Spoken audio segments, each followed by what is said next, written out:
porque la hidalguía es honor. Prefiero, ¿no? De manera que la hidalguía sería la columna vertebral, o en términos más del siglo XXI, si se quiere, el ADN de lo que reside como prototipo humano la hispanidad. Un Guzmán el Bueno con esa hazaña tan grandiosa de ser capaz incluso de entregar, si era posible, la vida de su hijo. Estamos hablando de una forma de ser, ¿no? No estamos hablando de unas características biológicas. España se justifica en la misión, no en el hecho mero y simple de proceder de un lugar, sino de estar ejecutando una misión. Por eso España llegaba allá donde donde había un español. Los Borbones que llegan a recuperar España, a salvar a España de la hidalguía, porque al final lo que lo salvaban era de la hidalguía.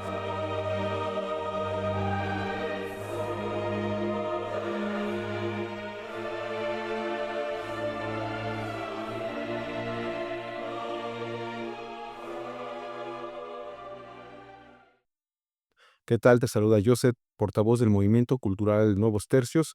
A nombre de nuestro líder y fundador, don Amadeo Valladares Álvarez, te deseamos te prepares y tengas una excelente y reflexiva Semana Santa 2025. Asimismo, te invitamos a continuación a poder volver a disfrutar de esta tertulia que se tuvo apenas hace unos días, el jueves pasado, recuperar la hidalguía, donde se contó pues con la participación de don Fernando Paz Cristóbal desde España y don César Hernández, así como el mismo don Amadeo Valladares, ambos ya desde México en distintas ciudades.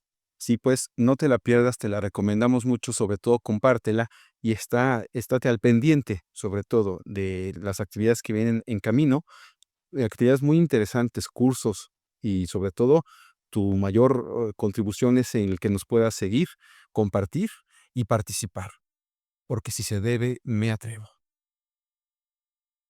Los que son asiduos a Nuevos Tercios saben que una de nuestras actividades es la tertulia, si la llamamos, una tertulia entre amigos que comentan sobre alguna materia. Nuestros contertulios de hoy, tenemos entre nuestros contertulios una ausencia muy importante. El doctor Estuo Tirado Hamasaki no puede estar con nosotros hoy por razones de salud. Deseamos que se recupere muy pronto porque le necesitamos para la lucha y porque es un gran impulsor y luchador de la hispanidad. Doctor Tirado, sé que estará oyendo esto y ya sabe que le mandamos de corazón nuestros mejores deseos de pronta recuperación y que en la próxima esté usted ahí, porque sé que de todas maneras está luchando en espíritu con nosotros.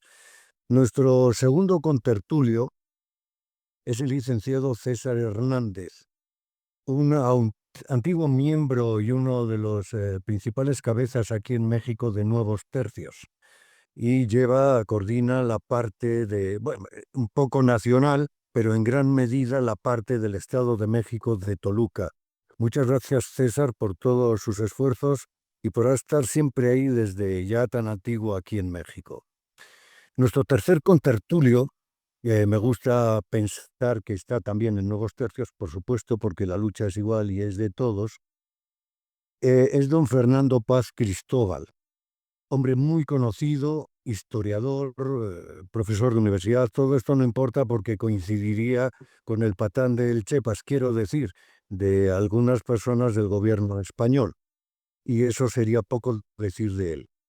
Es un hombre que, como conocemos todos, necesita poca presentación y que le tenemos un entrañable cariño y un respeto absoluto. Tenemos una alta consideración a don Fernando, a su lucha, y nos felicitamos todos porque ahora esté tan requerido por todos sitios, incluido, como vemos, por Nuevos Tercios, que esperemos que sea también de él. Nuestra tertulia de hoy girará en torno a un concepto esencial para la hispanidad, la hidalguía. Al fin y al cabo, la hispanidad, como definimos en Nuevos Tercios, es cristiandad con estilo propio. Así definimos nosotros la hispanidad. Y La hispanidad es, al fin y al cabo, hidalguía ecuménica. Por lo tanto, todo se junta en este concepto de la hidalguía. Para los que no tengan muy claro qué es esto de la hidalguía y solo conozcan de título al ingenioso hidalgo Don Quijote de la Mancha, empezaremos, yo creo, definiendo un poquito qué es la hidalguía.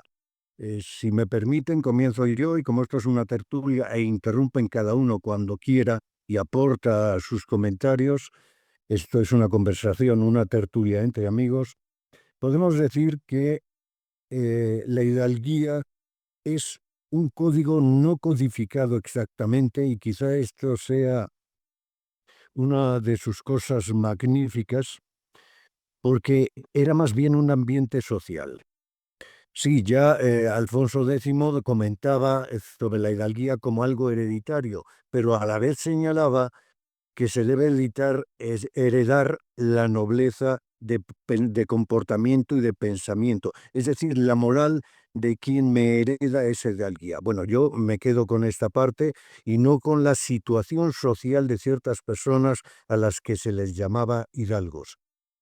Por eso la hidalguía se decía que era generosidad, nobleza de ánimo y tiene unas virtudes muy claras que definió muy bien Calderón de la Barca en aquel poema tan célebre y que todo el mundo que es hispanista lo conoce, donde define perfectamente a los soldados de aquello que capitalizó la hidalguía, que son los tercios, los viejos tercios de España. Estos son los nuevos porque recupera su espíritu y afán de lucha por la verdad y el bien.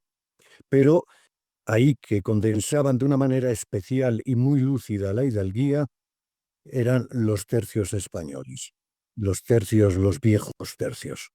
Entonces, esto para empezar, el concepto de hidalguía es algo que es moral, que es personal y social, que es un ambiente social y que todo el mundo sabía que no podía saltarse esas reglas morales de la hidalguía, porque la hidalguía es honor, es alto sentido del honor, y no se permitía ni en privado saltar estas reglas de honor. Así es que yo creo que se fue procesando a través de los siglos de la historia. Por supuesto, nadie nace espontáneamente. Aquí no hay un Big Bang y todo queda hecho. Es un proceso histórico el que genera este altísimo concepto del honor que es la hidalguía.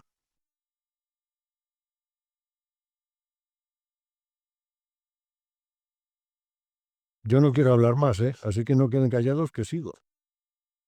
Bueno, don Amadeo, es que lo que ha dicho es un resumen que yo me atrevería a decir que es realmente perfecto. Es complicado al concepto añadirle más, ¿no? Es un arquetipo humano que nace efectivamente al calor de una determinada ordenación social. Recordemos que el hidalgo era el estrato más bajo de la nobleza originariamente. Hay regiones de España enteras en las que prácticamente, bueno, en un 90% la población tenía ese estatus de hidalgo, sobre todo en las regiones del norte, por ser las regiones de las que había arrancado el proceso de reconquista, que está ligado precisamente a esa concepción honorable de la vida, y toda la zona cantábrica de España, pues tenía prácticamente, ya digo, en un porcentaje cercano al 90% la población, la condición de hidalgo. Es curioso porque en la inmigración a América, la primera emigración, la de los siglos XVI y XVII, es una emigración de zonas castellanas repobladas dentro de la península, pero la segunda emigración, que en historiografía se conoce como la segunda conquista de América, es una emigración fundamentalmente de esas zonas de España, de la zona asturiana, de la zona gallega, de la zona cántabra, y ya se ha perdido a esas alturas, digamos, la pureza de la sociedad estamental, por decirlo así, aunque no completamente, pero el espíritu de la hidalguía como arquetipo humano permanece. Es decir, es también la idea de que el soldado lleva a España en la mochila.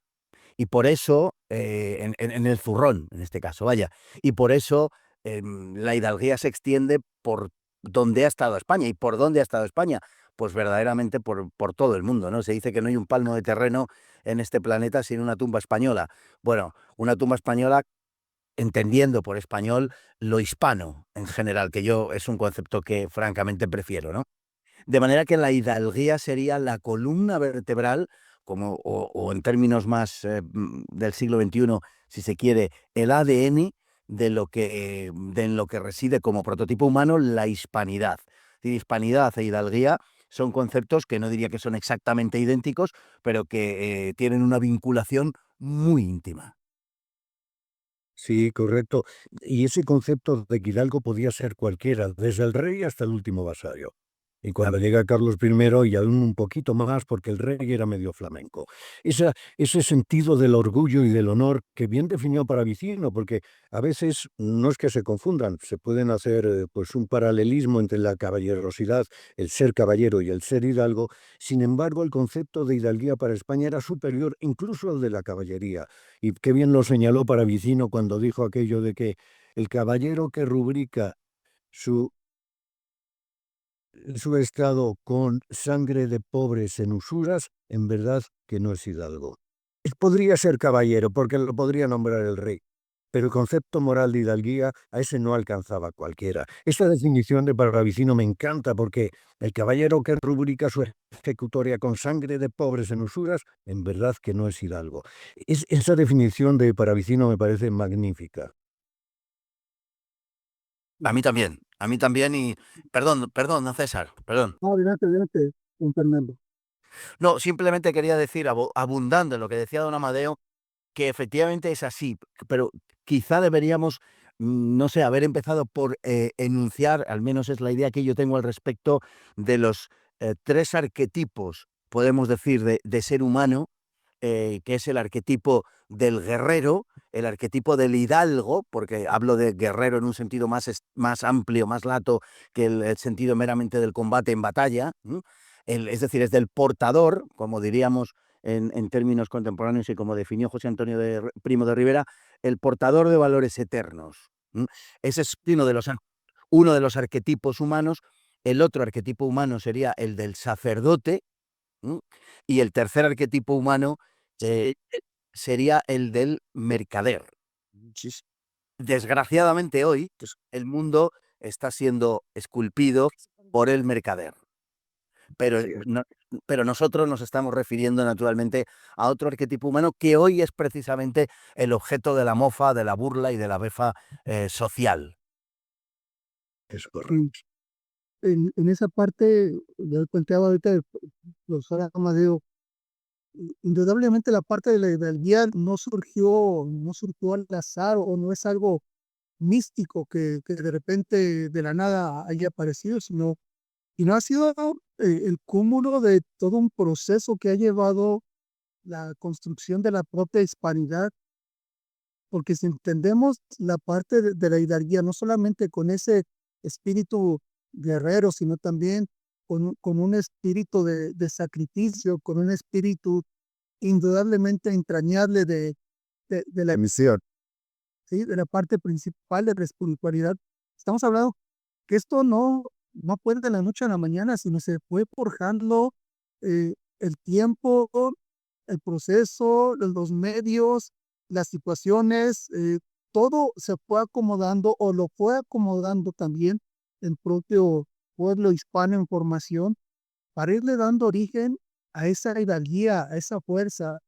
eh, mm, Tuvieron que haber sucedido tantas situaciones a lo largo de los años, las invasiones árabes, la lucha entre los primeros pueblos, los celtas, los sumeros, para irle dando forma a, a lo que va a ser el surgimiento de la hidalguía. Indudablemente, la parte, yo lo veo medular de la conversión de España, que le va a dar ya no solamente la parte de fuerza, la parte de soldado, la parte de tiedeza, sino esa parte espiritual que va a ir mezclando el espíritu hispano a través de la conversión del propio rey Recaredo, y con ello empieza a encaminarse y empieza a transformarse, a darle forma a lo que va a surgir siglos después de la parte de la hidalguía junto con la parte de la hispanidad.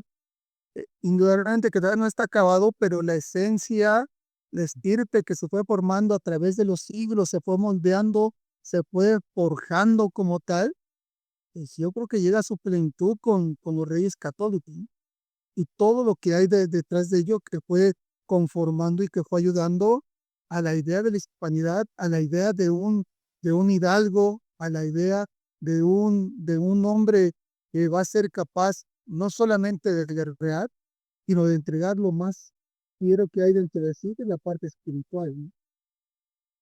Sí, es interesante al respecto porque efectivamente hay una vinculación clara y evidente entre la creación de España y la hidalguía.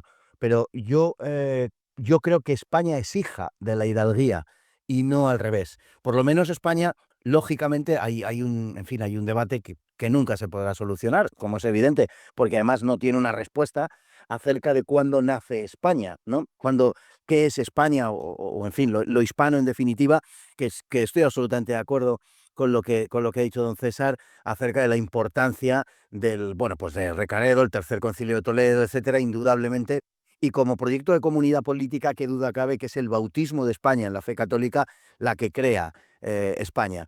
Pero el concepto de hidalguía como tal es un concepto que se va forjando efectivamente a lo largo de los siglos, está fundamentalmente ligado a la Reconquista y, y alcanza su cristalización más efectiva en la historia con el comportamiento de los reyes católicos y sobre todo de Isabel la Católica.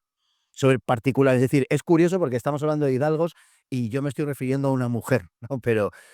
Y parecería un contrasentido. No lo es, Sí, puesto que estamos vale. hablando de un espíritu.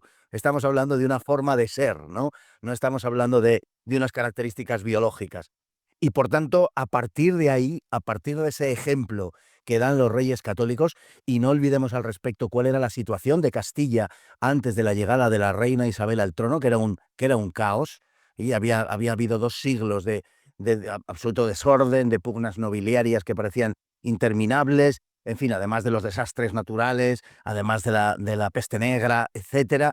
Pero es el ejemplo de la reina católica el que imprime un carácter en la monarquía española y los súbditos, naturalmente, que también estaban ya empapados e impregnados de ese espíritu, pues tienen un reflejo en sus reyes, ¿no? Entonces, es España más bien, la España por lo menos que ya podemos llamar plenamente España como nación histórica, la que es hija de la hidalguía. Y por eso, o eso explicaría en gran medida también la diferencia de la proyección de España en el mundo en contraposición a otras extensiones de otras naciones en el mundo que han dado en un colonialismo puro y duro, ¿no? Y lo de España es otra cosa y en gran medida lo es gracias o fundamentalmente gracias a ese espíritu.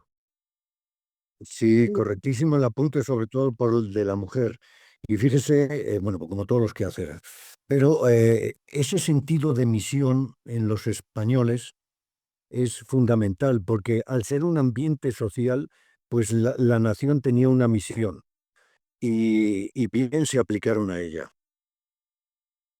Sí, sí, así es, así es. no lo vemos, no lo vemos, profesor. No, debió ser que nuestro técnico me quitó. No, no sé por qué no tengo. Ya sabe que yo de esto no entiendo nada, César. Simplemente desaparecí y ya no estoy. ¿Te parece si vamos continuando? Y Perdón, eh, don Fernando, indudablemente la parte de la figura de doña Isabel la Católica es que es el parteaguas porque es algo especial que no todos tendremos que dialogar acerca de cómo transforma no solamente la parte de la península ibérica, sino el mundo entero, la presencia de la reina Isabel, cómo se transforma, cómo se establece el Estado moderno, cómo es completamente distinto el gobierno monárquico de los reyes católicos, lo que usted comentaba, a diferencia de lo que se estaba viviendo en ese entonces. Y esa parte de la hidalguía regresando, pues es algo que va, que recibe la reina Isabel, obviamente yo así le voy, llega su culmen en ella, llega un punto muy importante en ella, pero ella a su vez se fue nutriendo a través de sus ancestros, a través de la formación de la historia de la hispanidad, se va forjando de grandes hombres que, como usted decía, la parte de la Reconquista, ahí es donde empieza la forja de manera especial, ¿no? La forja de manera especial con personajes como el mismo Peldayo, al empezar con la Reconquista, a quien se le reconoce el inicio de la Reconquista, y habría una cantidad enorme para hablar durante 781 años de personajes que fueron aportando, que fueron dando elementos, que fueron siendo figuras ejemplares, ejes a quien seguir, inspiradores, que fueron dando origen a esta parte de la hidalguía, un Guzmán el Bueno con esa hazaña tan grandiosa de ser capaz incluso de entregar, si era posible, la vida de su hijo por salvar esta parte de la Reconquista. Y así podemos ir hablando de las grandes hazañas que dieron pie indudablemente a la parte de la hidalguía y que yo creo que en algunos momentos, en algunas fechas importantes, sobre todo pues, en momentos de guerra y también en momentos de paz, salían a flote aquel espíritu que ya se había aportado dentro del pueblo hispano. Dentro del pueblo hispano tan es así que fueron capaces de derrotar después. Entiendo, yo de repente me quiero ubicar históricamente en un pueblo que es invadido por, por un gran poder militar, los moros, los musulmanes, son arrinconados hasta el norte, casi a punto de desaparecer, y sin embargo, ya había en ese pueblo que fue capaz de levantarse y sí, una lucha no de 5, de 10, de 15, de 20 años, una lucha de 781 años que los llevó a reconquistar aquello por lo que estaban luchando, por aquello que corría por su sangre, por sus venas, y pues no podemos entender otra más que ese espíritu de la hidalguía, ese deber con la identidad nacional que pues se fue transformando, se fue construyendo, porque no pudiéramos decir que con el propio Pelayo ya existía una identidad clara de nacionalidad, de hispanidad, sino que poco a poco se fue construyendo, se fue formando, pero había un eje espiritual que fue la guía que los mantuvo unidos, que mantuvo unida la lucha, que mantuvo unido la esperanza, que mantuvo unida la fe, y que eso ayudó a que fuera saliendo ese espíritu hidalgo a través de los años, ¿no? Es una Y construcción que se puede dar es en los años. así, es así, es. Además ha citado don César una figura que es también arquetípica, que es la de Guzmán el Bueno, ¿no? Que es una figura como de aspiración para toda persona. Es muy difícil llegar a, a esas alturas, ¿no? Un hombre que es capaz de arrojar su puñal al enemigo para que mate a su hijo antes de rendir la plaza. Esto tiene además su correlato muchos siglos después en un episodio semejante, parecido en nuestra guerra civil, cuando se produjo el episodio del Alcázar de Toledo, en la figura del coronel entonces, después general José Moscardó, bueno, pues habiendo hecho prisionero el enemigo a su hijo con la finalidad de que también rindiese la plaza, en este caso el Alcázar de Toledo, se negó a hacerlo aun a riesgo de la vida de su hijo, que efectivamente posteriormente sería ejecutado por el enemigo, ¿no? Es la mejor muestra, lógicamente, de eso a lo que usted se está refiriendo en este momento. Hay algunos personajes también, algunos, bueno, me viene ahora a las mientes Fernando III, por ejemplo, Fernando III el Santo, mi santo patrón además, que era un auténtico caudillo militar, que era un hombre que arrastraba tras de sí al pueblo, le seguían pues, como un verdadero líder, diríamos en términos contemporáneos, y que también es representativo de ese arquetipo de una hidalguía, de una caballerosidad hidalga llevada verdaderamente al extremo. Es el gran conquistador de la Andalucía occidental, de Córdoba, de Jaén y de Sevilla a mediados del siglo XIII, 1246, hasta la segunda mitad de los años 50, y que es el gran rey, podemos decir así, reconquistador. Los hay muchos más, claro, pues Alfonso VI, que es el que llega a Toledo, en fin, y luego los reyes católicos, pero en esa etapa de la Reconquista es el que da el gran vuelco, al mismo tiempo que otro gran rey en Aragón, Jaime I el Conquistador, y que tiene tiene esa representatividad de lo que es ya plenamente, yo diría, o algo muy cerca o está muy cerca de ser plenamente lo que consideramos un hidalgo hispano. Y estamos a mediados del siglo XIII, ¿no? Por eso digo que España es más bien hija de la hidalguía, ¿no? Es correcto. Y todo esto que estamos diciendo, que nos lleva a un principio cristiano de la vida, por supuesto, hace que sea prácticamente la antítesis de los tiempos modernos, la antítesis del nuevo orden mundial. Es un elemento que debemos quitar de la mente a las personas. Y por supuesto, pues los hispanos sin hidalguía pues ya no tienen hispanidad. Y pues si recuperamos la hidalguía, como dice el nombre de esta tertulia, siempre damos nombres a las tertulias, si recuperamos la hidalguía, recuperamos todo lo hispano, reconquistamos nuevamente la hispanidad y pues seríamos evidentemente el gran enemigo de los tiempos modernos, de los tiempos que corren, porque la hidalguía está más allá de cualquier contrato social. Y esto tampoco nos gusta porque ya decimos que todo lo que está en la sociedad es un contrato, y entonces los valores superiores no pueden llegar, ni tienen por qué llegar a la ley positiva, a la sociedad, al comportamiento de los jóvenes. Entonces, evidentemente, por ser precisamente contrario a ese contrato social sin normas morales, es contrario a los tiempos que corren.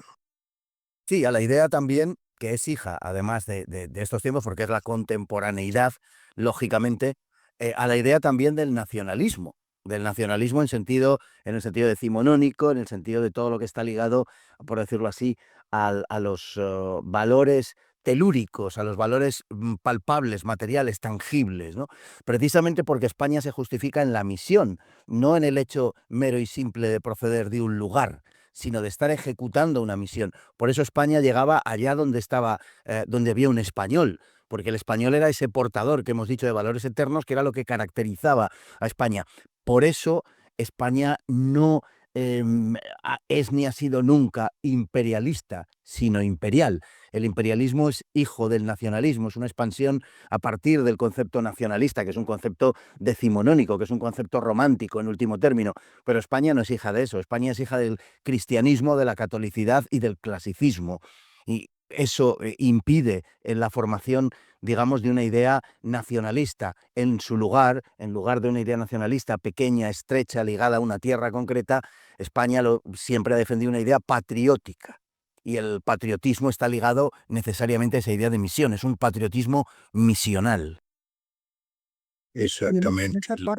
en esa parte yo lo que también observo es que no solamente la parte de hidalguía se queda hacia adentro del concepto de hispanidad como tal, si ubicamos un pueblo, una comunidad, sino que trascendió de tal manera que transportó también otro tipo de estructuras ya preestablecidas siglos anteriormente, y hablo específicamente de San Ignacio de Loyola, ¿no?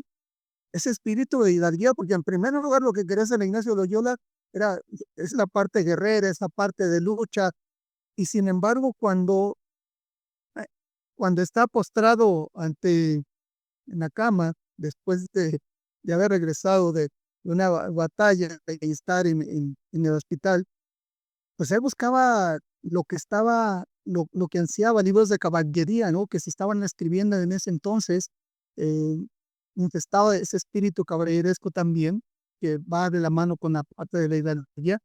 Y sin embargo, él empieza a leer obras, libros de santos, y es el complemento que le hacía falta a Íñigo de Jesús para después convertirse en San Ignacio de Loyola.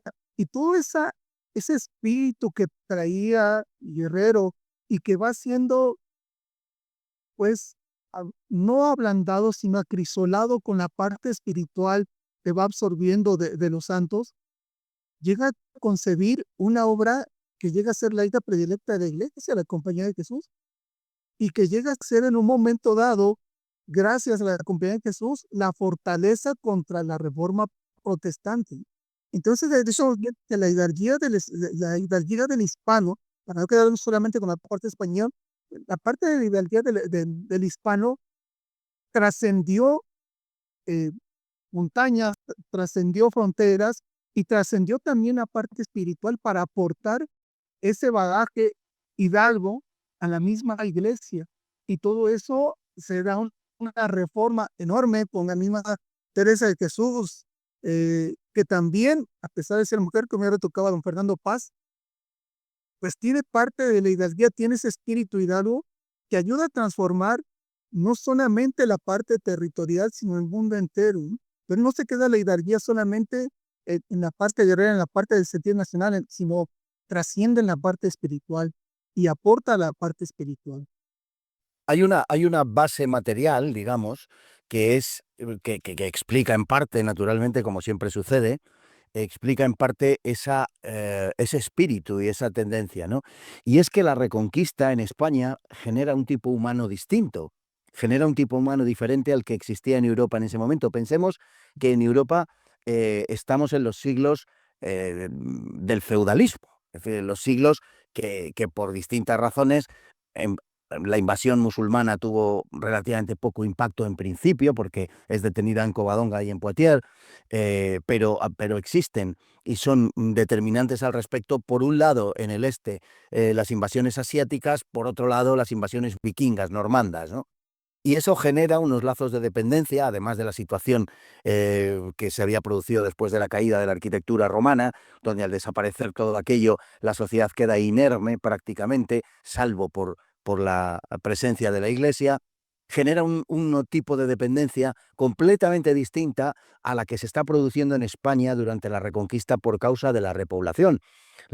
Tanto la repoblación por conquista de las tierras a los musulmanes como las migraciones de los cristianos, de los mozárabes, a la zona norte, a la zona cristiana dentro de la península, lo que producen es un tipo de propiedad que hacen del hispano un hombre libre, que en España, tanto en Castilla como en Aragón, aunque en Aragón de forma más acusada, es verdad, pero sobre todo en Castilla no hay feudalismo o hay muy poco feudalismo, o los lazos feudales son mucho más laxos que los lazos feudales en Europa. Y eso hace que el castellano sea siempre un hombre libre y es tratado como tal desde ese embrión de Estado que es la monarquía, en principio, ¿no?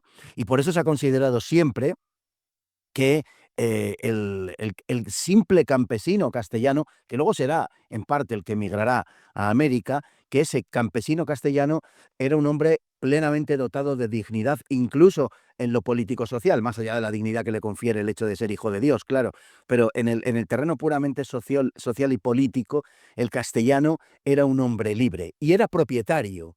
Y esto era muy importante.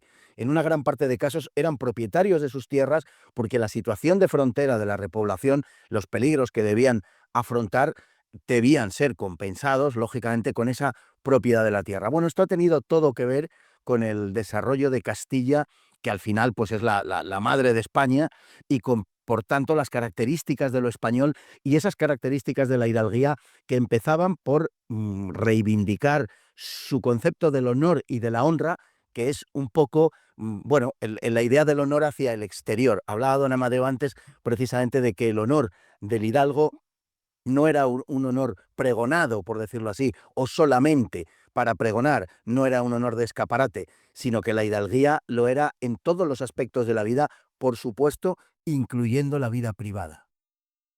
Sí, don Fernando, eso me recorrió a lo que decía aquel antiguo embajador italiano, de que los campesinos en España, asombrado, decía en sus escritos, tenían fumo de fidalgo. Es decir, que hasta esa dignidad estaba inmersa en el pueblo español, por, por humildes que pudieran ser. El fumo de fidalgo famoso.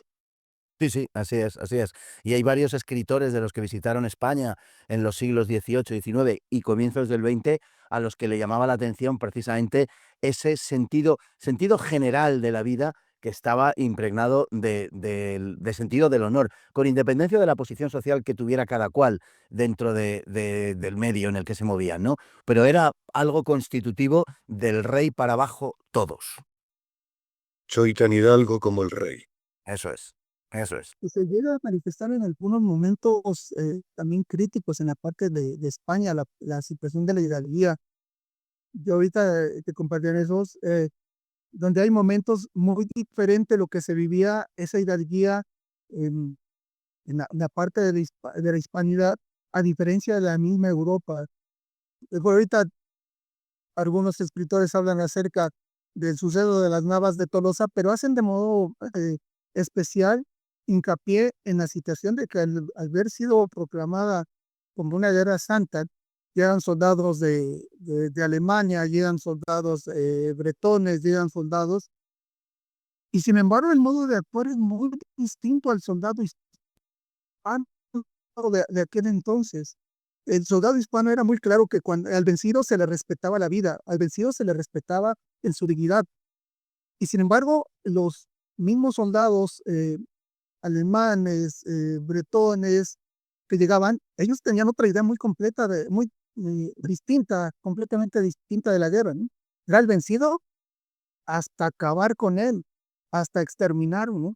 Y de repente se encuentran ante un pueblo hispano que dice, espérame, momento, aquí no es así, ¿no? Y tiene que venir el rey Alfonso VIII a poner orden a esto y decir, momento, se respeta aquí la vida de incluso de los vencidos. Sí, eso hace que algunos soldados europeos regresen, no estén, quizá en ese momento deciden regresar, retornar a su tierra, pero esa situación se ve muy clara y se muestra la diferencia entre, independientemente que eran católicos, un soldado hispano de un soldado europeo de aquel entonces. Ya era un espíritu hidalgo, ya era un espíritu más allá de un simple guerrero, ¿no? Y detallitos como eso es donde se puede llegar a magnificar la parte del dioso, donde sobresalen la hidalguía del hispano de aquel entonces. No, perdóneme, adelante. No, no, decía que eso es bien conocido en las batallas que mejor se conocen y en los episodios que mejor se conocen de la Edad Media. Era frecuente, sobre todo por lo que sabemos y lo sabemos con mucha más precisión a partir del siglo XIII, que en la conquista de las plazas, ya estamos hablando, claro, naturalmente de lo que hoy es Andalucía, siempre a las fortalezas enemigas se les daba la posibilidad de rendirse antes de la batalla y de que fueran respetados en sus personas y en sus bienes.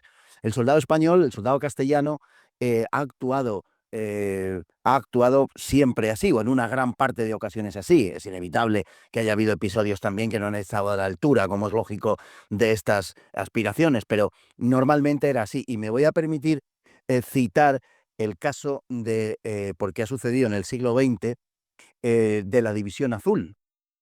De la División Azul en el Frente del Este durante la Segunda Guerra Mundial, que dejó en la población civil rusa una inmejorable, en fin, un inmejorable recuerdo, hasta tal punto que, en fin, no tenemos tiempo para contarlo con detalle, pero valdría la pena.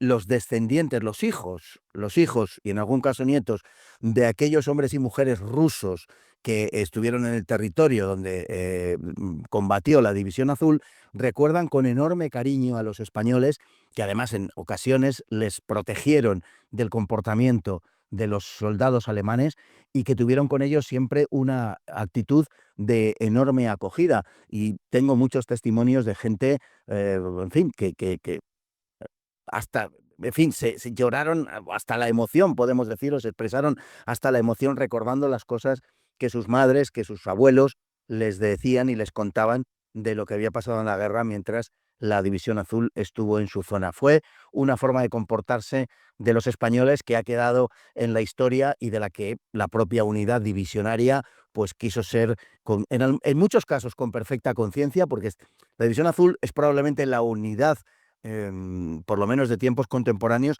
que ha contado con una media, digamos, de la tropa, de media cultural más alta, porque una gran parte de ellos eran universitarios y licenciados. Y en ese sentido, bueno, pues es un eco y es un recuerdo de ese comportamiento pleno de hidalguía de los españoles que estamos hoy recordando y que, como digo, constituyen un arquetipo del que, más allá de cuestiones políticas o ideológicas, nos deberíamos sentir orgullosos todos, como en el caso que comentábamos antes de Guzmán el Bueno, o como en el caso de Moscardó y el asedio al Alcázar, ¿no? En un comportamiento enormemente semejante. Bueno, para aquel que no sepa muy bien de qué estamos hablando o no tenga claro el concepto, eso es hidalguía. Sí, don Fernando. Y ahora que me he vuelto un poco atrevido por el brandy que me han traído, eh, me atrevo a decir incluso que nuestros representantes llevaron a la iglesia y llevaron a los concilios la hidalguía. Porque no nuestros hombres sean de religión, o sea, hombre, mire, ya apareció el amigo de cuatro patas o- con usted.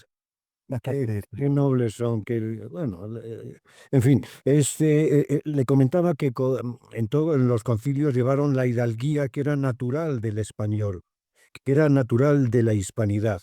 Y con perdón de Pérez Reverte, lo llevaron también al concilio de Trento, claro. Sí, señor. Entonces, eso se llevaba porque se era, y luego se iba con ello a cualquier sitio, fuera un sitio teológico o la taberna del pueblo, pero se llevaba la hidalguía con uno. Así es, absolutamente, es un retrato absolutamente fiel. Era así, era una forma de ser, era la forma de ser de un pueblo. Y en el Concilio de Trento, por supuesto, que era un concilio no tan necesitado para España, porque España ya había tenido su reforma con Cisneros y porque el protestantismo no había calado aquí en absoluto, apenas había habido dos núcleos, uno en Sevilla y otro en Valladolid, completamente minoritarios, y prácticamente no había tocado al clero. Con lo cual, España no estaba urgida como tal por lo que a ella afectaba en su territorio por el protestantismo, pero sí lo estaba Europa.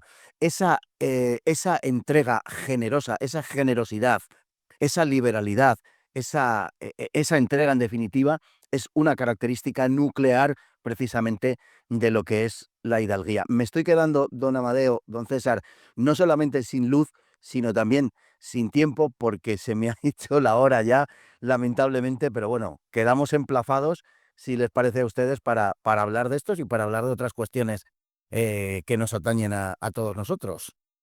Sí, muchas Ahí gracias. perdonen la interrupción, pero si gustan antes de despedirse, hubo muchos saludos del público que está a través de Facebook en vivo. Manda saludos Teresa Puyuelo Vara desde Barbastro, Huesca, Meme de Alba desde Mexicali, Ricardo Muñoz, Georgina Gargollo, en fin.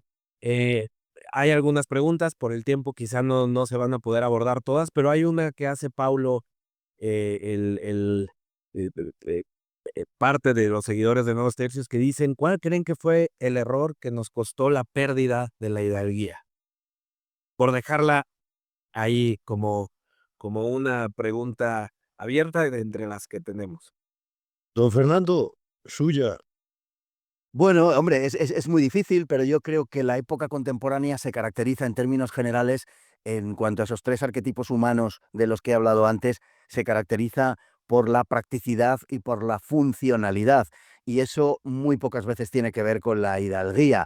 La hidalguía no es un concepto de beneficio, todo lo contrario, es un concepto de entrega, es un concepto de generosidad.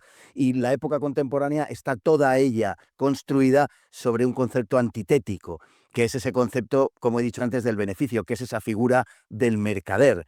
Lógicamente, no hay nada tan contrapuesto a la hidalguía como, como el mercader, ¿no? Lamentablemente, pero es así, las construcciones políticas de la época contemporánea son, en parte, es cierto, son una resultante, como no puede ser de otra manera, de las que les antecedieron, pero están ya caracterizadas, digamos, un maleamiento distinto, que es el que se corresponde con la época contemporánea. Esto, claro, daría para hablar infinito, porque la época contemporánea, al contrario de lo que la mayor parte de gente se cree, pues tiene muy poco que ver con conceptos como, por ejemplo, libertad. Es una época que va frontalmente en contra de la libertad, no digamos nada en contra del concepto cristiano de libertad. Y yo creo que es la misma era contemporánea, es decir, la naturaleza misma de la era contemporánea, la era industrial, la era de las revoluciones liberales y todo lo que viene a partir de ahí, la que necesariamente se contrapone con la hidalguía. Ahora bien, Es verdad que pese a eso aparecen especímenes humanos que sostienen ese señorío y esa hidalguía, por supuesto que sí, pese a la época que les toca vivir. Pero no es casual que esos seres humanos sean generalmente vistos como la excepción, y como peces fuera del agua, por decirlo de alguna manera, que no terminen de encajar en sus sociedades y que durante un tiempo han podido ser también admirados, pero que probablemente hemos llegado ya a un punto en el que la sociedad los repele de alguna manera, de algún modo bastante tajante, porque en gran medida constituyen, digamos, el espejo de lo que la sociedad debería ser y no es. Naturalmente, siempre en esos casos, esas sociedades maleadas, esas sociedades putrefactadas, son sociedades que odian lo bello, lo bueno y la verdad. Absolutamente, don Fernando. Si me permite, voy a meter matemáticas en la historia, porque para mí hay un punto de declinación en el concepto esencial que no se rindió absolutamente, pero en gran medida sí, porque fue así. Para mí está en el paso de una dinastía contraria y enemiga de España a gobernar España, los Borbones. Los Borbones que llegan a recuperar España, a salvar a España de la hidalguía, porque al final lo que nos salvaban era de la hidalguía, porque la hidalguía es, es antirrevolucionaria, no es revolucionaria. Y los Borbones pues revolucionaron todos los conceptos españoles y se hicieron mercantilistas y materialistas, era otro tipo de gobierno, no aquel que inició con nuestros antepasados y blasonó de manera brillante doña Isabel la Católica, sino que vinieron a traer algo ajeno al pensamiento español. Y bueno, la nobleza no hidalga, por cierto, de espíritu, se fue doblegando y se fue afrancesando hasta llegar a ese siglo XIX, producto enganchado en el siglo XVIII, esa anti-ilustración y antirrevolución francesa, la hidalguía, y por tanto, bueno, si metemos las matemáticas, independientemente de asuntos materiales, de decadencias de otro tipo, creo que debemos señalar a los Borbones. Y no sé yo, no, decía que no seré yo quien se oponga a esa idea. Efectivamente, creo que traen una idea extraña. Es así. Es verdad que los Borbón luego se hispanizan, se españolizan, pero se españolizan de una manera, al contrario de lo que había pasado, sobre todo con los primeros Austria, se hispanizan de una manera castiza en el peor término en el peor sentido del término castizo. Es decir, el siglo XVIII indudablemente ya es otra cosa y es un siglo precisamente mercantilista. Esa es, digamos, ese es el nacimiento de esa figura del mercader que lo antepone todo al beneficio, ¿no? Mejor dicho, que antepone el beneficio a todo, que lo posterga todo. Y es, en mi opinión, sí, claro, es la irrupción de la Ilustración, es la irrupción del afrancesamiento, es la irrupción de lo que luego, de lo que desembocará en la edad contemporánea, creo. Sí, que creo que se notó en las intendencias, que es un cambio de concepto a la hora de estar. Y pese a que sí, pues, se podría haber recuperado o no la economía, es otro campo, pero las intendencias lo que sí trajeron es otra mentalidad. En fin, don Fernando no queremos hacer que pierda su reunión cena. Como siempre, es un privilegio y un placer estar con usted, Nuevos Tercios. Le agradece profundamente su generosidad, su talento y su entrega. Hidalga, muy hidalga, por cierto, era un poco ahí. Mire, es curioso, un último apunte, si me permite, y va a llegar tarde y me echo a mí la culpa con todo gusto. Nosotros, los que defendemos la hidalguía, la hispanidad, los que defendemos profundamente a España, casi hasta el heroísmo, resulta que nos comportamos en estos tiempos como el enemigo. Ya no tenemos cortesía, no tenemos respeto, nos manifestamos como todos, como nuestros peores enemigos. Y nos hemos, en cierto modo, acomodado al enemigo. No, no, no. Debemos seguir siendo y manifestándonos como somos. Y en la apariencia, en la cortesía, en el respeto, en todo eso que definió también Calderón en su poema. Y es algo que yo le agradezco mucho porque usted es un hombre que queda y que no se doblega. Entonces, bueno, para mí todos serían para usted halagos, no quiero hacerlo porque es un hombre muy discreto y muy humilde. Y se lo agradezco. Yo quiero son la del estadio. No solamente estoy de acuerdo con usted, don Amadeo, en lo que ha comentado antes, de ese mantenimiento, de esa necesidad de mantenimiento de lo que somos, sino que justamente, casi, palabra por palabra, eh, era algo de lo que yo he estado hablando esta misma mañana. De que nos hemos convertido en aquello que teóricamente deploramos. Y muchos de nosotros que decimos sostener determinados valores, en nuestro comportamiento realmente no es que no lo demostremos, sino que nos hemos mimetizado con el enemigo. Así es, absolutamente.